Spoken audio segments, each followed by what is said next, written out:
ಏನವ ದುಡ್ಡಿಂದ ಹೇಳ್ಬೇಡ, ಸುಮ್ಮನೆ ಕೊಡ್ತೀರು.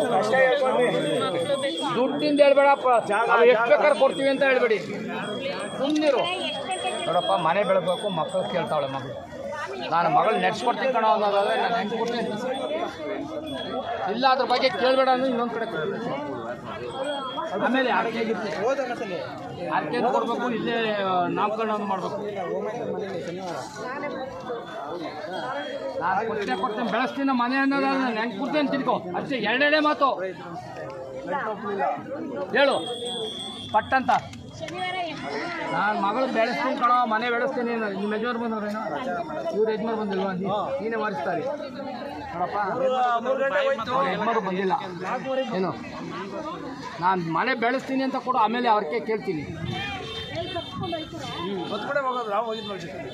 ನಿಂತಿದ್ದಿದ್ರಲ್ಲೇ ಕೊಡ್ಬೇಕು ನೀನು, ಸುಮ್ಮನೆ ಒದ್ದಾಡೋದು ಬೇಡ. ಹೋಗೋಣ ಮುಂದಕ್ಕೆ.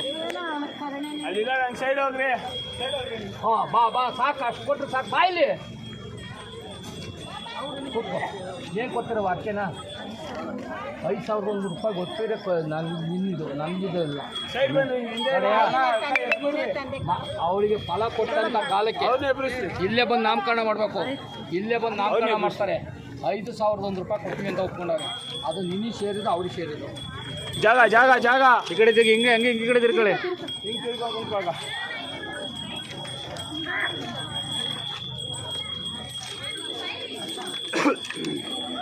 ಇನ್ನೊಂದು